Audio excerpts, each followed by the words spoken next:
pernahkah kamu merasa seperti sedang diawasi? Atau mendengar suara langkah kaki di tengah malam, padahal kamu sendirian? Kadang, hal-hal tak masuk akal terjadi tanpa bisa dijelaskan. Bukan sekadar bayangan, bukan cuma mimpi buruk, tapi sesuatu yang benar-benar ada, tersembunyi di balik gelapnya malam.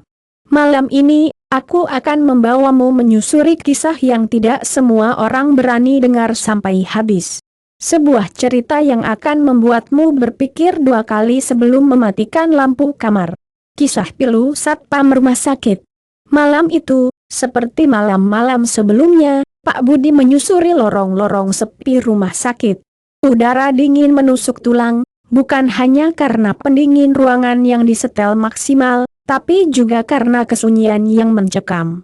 Jarum jam menunjukkan pukul 2 dini hari, waktu di mana sebagian besar penghuni rumah sakit terlelap dalam mimpi, atau berjuang melawan rasa sakit yang tak kunjung reda. Hanya suara langkah kaki Pak Budi yang beradu dengan lantai marmer, sesekali diselingi dari roda troli obat yang didorong perawat shift malam. Pak Budi, dengan seragam satpamnya yang sedikit lusuh, menghela napas panjang. Usianya baru menginjak 40-an, tapi kerutan di dahinya dan kantung mata yang menghitam seolah bercerita tentang beban hidup yang dipikulnya. 2 anak yang masih sekolah dan seorang istri yang setia menanti di rumah, itulah alasannya bertahan di pekerjaan ini. Gaji pas-pasan, jam kerja yang tak kenal waktu, dan suasana rumah sakit yang seringkali membuat bulu kuduk berdiri, semua demi sesuap nasi untuk keluarganya. Rumah sakit adalah bangunan tua peninggalan zaman Belanda. Dinding-dindingnya yang kusam, cat yang mengelupas di sana-sini, dan arsitektur kuno yang megah namun menyeramkan, seolah menyimpan ribuan cerita. Terutama di lantai 3, yang kini hampir tidak pernah digunakan. Hanya beberapa kamar rawat inap yang sesekali terisi, itu pun hanya untuk pasien yang benar-benar membutuhkan ketenangan ekstra. Sisanya, dibiarkan kosong, gelap, dan dingin. Konon, banyak kejadian tragis yang pernah terjadi di sana, dari pasien yang meninggal mendadak hingga perawat yang bunuh diri karena depresi. Kisah-kisah itu, entah benar atau tidak, selalu menjadi bumbu obrolan para satpam dan perawat di kala senggang. Awalnya, Pak Budi tidak terlalu memedulikan cerita-cerita itu. Baginya, itu hanya bualan untuk mengisi waktu luang. Namun, seiring berjalannya waktu, kejadian-kejadian aneh mulai menghampirinya. Dimulai dari hal-hal kecil yang bisa dijelaskan secara logis. Misalnya, pintu kamar jenazah di basement yang tiba-tiba terbuka sedikit, padahal ia yakin sudah menguncinya rapat.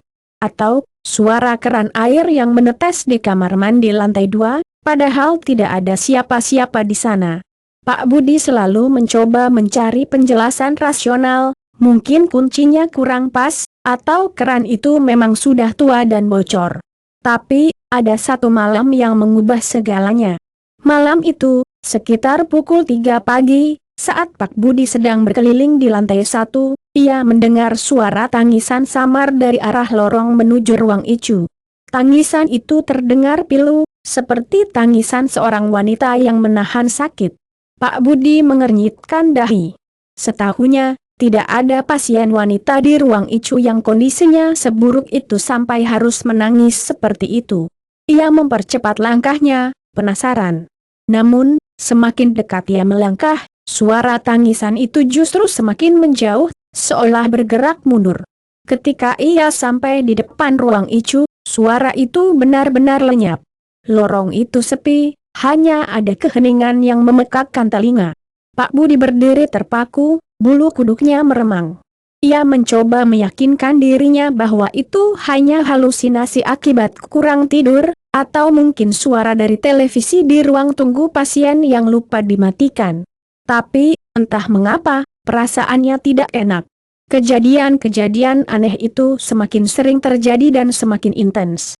Suatu malam, saat Pak Budi sedang memeriksa lantai 3 yang sepi, ia melihat bayangan hitam melintas di ujung lorong. Bayangan itu bergerak sangat cepat, seolah melayang, dan menghilang di balik pintu kamar nomor 307. Jantung Pak Budi berdebar kencang. Ia tahu kamar itu sudah lama kosong, bahkan ranjangnya pun sudah tidak ada. Dengan langkah ragu, ia mendekati kamar itu.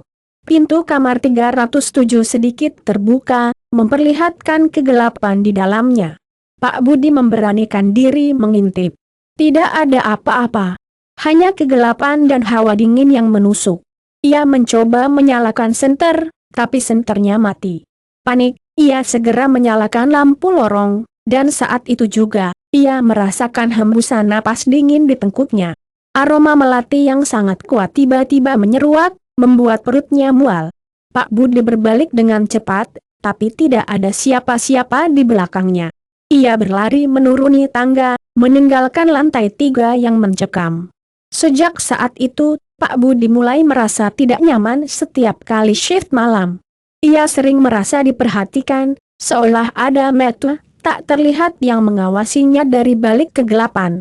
Bisikan-bisikan samar sering terdengar di telinganya, memanggil namanya, atau terkadang mengucapkan kata-kata yang tidak jelas.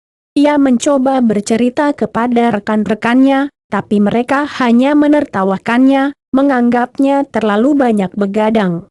Istrinya pun mulai khawatir melihat Pak Budi yang semakin kurus dan sering melamun. Ia tidak berani bercerita kepada istrinya, takut istrinya akan semakin cemas. Ia hanya bisa memendam ketakutannya sendiri, berharap semua ini hanya mimpi buruk yang akan segera berakhir. Puncaknya terjadi pada suatu malam Jumat Kliwon. Hujan deras mengguyur kota, petir menyambar-nyambar, membuat suasana rumah sakit semakin mencekam. Malam itu, Pak Budi sendirian di pos jaga. Rekan-rekannya sedang sakit, dan perawat yang bertugas pun hanya sedikit. Sekitar pukul 1 dini hari, listrik padam. Gelap gulita menyelimuti seluruh rumah sakit, hanya menyisakan cahaya remang-remang dari senter Pak Budi dan lampu darurat yang berkedip-kedip. Tiba-tiba, ia mendengar suara tangisan bayi yang sangat jelas dari lantai 2, tepatnya dari ruang bersalin yang sudah lama tidak digunakan. Tangisan itu begitu pilu, seolah memanggil-manggil. Pak Budi tahu, tidak ada bayi di sana. Jantungnya berdegup kencang, keringat dingin membasahi pelipisnya. Namun, kali ini, ia tidak lari. Ada dorongan kuat dalam dirinya untuk mencari tahu. Dengan senter di tangan, Pak Budi menaiki tangga menuju lantai 2. Suara tangisan bayi itu semakin jelas, semakin dekat. Ia sampai di depan ruang bersalin. Pintu ruang itu sedikit terbuka, dan dari celah itu, ia melihat cahaya redup berwarna kehijauan. Pak Budi memberanikan diri membuka pintu. Di dalam, ia melihat sesosok wanita berambut panjang, mengenakan gaun putih yang lusuh, sedang menggendong sesuatu. Wanita itu membelakanginya, tubuhnya sedikit membungkuk, seolah sedang menimang-nimang.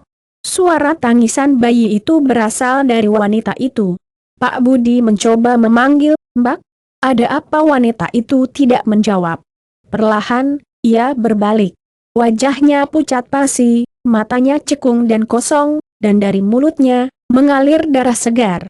Yang lebih mengerikan, apa yang digendongnya bukanlah bayi, melainkan gumpalan kain putih yang berlumuran darah. Wanita itu menatap Pak Budi dengan tatapan kosong, lalu mengulurkan tangannya, seolah meminta bantuan. Pak Budi terdiam, tubuhnya kaku. Ia ingin berteriak, tapi suaranya tercekat di tenggorokan. Tiba-tiba, wanita itu berbicara, suaranya serak dan bergetar, "Anakku, anakku, mereka mengambil anakku." Lalu, ia menghilang, lenyap begitu saja, meninggalkan Pak Budi sendirian dalam kegelapan dan bau anyir darah yang menusuk hidung. Senter di tangannya jatuh, dan ia ambruk, pingsan. Ketika Pak Budi terbangun, ia sudah berada di pos jaga, dikelilingi oleh rekan-rekannya dan beberapa perawat. Mereka mengatakan ia ditemukan pingsan di lantai 2, di depan ruang bersalin. Tidak ada yang percaya ceritanya tentang wanita bergaun putih dan bayi berlumuran darah. Mereka menganggapnya hanya mimpi buruk akibat kelelahan dan ketakutan. Namun, Pak Budi tahu, itu bukan mimpi. Bau anyir darah itu masih tercium samar di hidungnya, dan tatapan kosong wanita itu masih terbayang jelas di benaknya. Sejak kejadian itu, Pak Budi memutuskan untuk mencari tahu. Ia bertanya kepada satpam senior yang sudah puluhan tahun bekerja di rumah sakit. Dari sana, ia mendengar kisah tragis tentang seorang ibu muda yang meninggal saat melahirkan di ruang bersalin lantai 2, puluhan tahun yang lalu. Bayinya meninggal tak lama setelah dilahirkan, dan jenazahnya langsung dibawa ke kamar jenazah. Konon, arwah ibu itu masih gentayangan mencari bayinya yang hilang. Kisah itu membuat Pak Budi merasa iba. Ia tidak lagi merasa takut, melainkan sedih. Setiap malam, saat ia berkeliling, ia selalu menyempatkan diri berhenti di depan ruang bersalin lantai 2. Ia akan berdoa, memohon agar arwah ibu itu menemukan kedamaian, dan bayinya bisa beristirahat dengan tenang. Ia juga sering meletakkan setangkai bunga melati di ambang pintu ruang bersalin, berharap aroma itu bisa menenangkan arwah yang gelisah. Pak Budi tidak berhenti dari pekerjaannya. Ia tetap menjadi satpam malam di rumah sakit. Namun, kini, setiap kali ia merasakan kehadiran yang tak kasat mata, ia tidak lagi merasa takut. Ia tahu, mereka hanya ingin didengar, ingin dikenang. Dan Pak Budi, dengan segala keterbatasannya, akan selalu menjadi pendengar setia bagi kisah-kisah pilu yang tersembunyi di balik dinding-dinding tua rumah sakit. Ia mungkin tidak bisa melihat mereka, tapi ia bisa merasakan kesedihan mereka, dan itu sudah cukup baginya untuk terus bertahan, menjaga, dan mendoakan. Itulah kisah mistis malam ini. Percaya atau tidak, semua kembali ke dirimu. Tapi hati-hati, kadang yang tak terlihat justru yang paling dekat. Kalau kamu pernah ngalamin kejadian seram juga, tulis di kolom komentar, siapa tahu ceritamu yang aku angkat di video selanjutnya. Jangan lupa like kalau kamu suka cerita kayak gini, subscribe biar nggak ketinggalan cerita horor lainnya, dan share ke teman kamu yang berani nonton tengah malam. Sampai jumpa di cerita berikutnya, dan ingat, jangan dengarkan suara panggilan kalau kamu sendirian.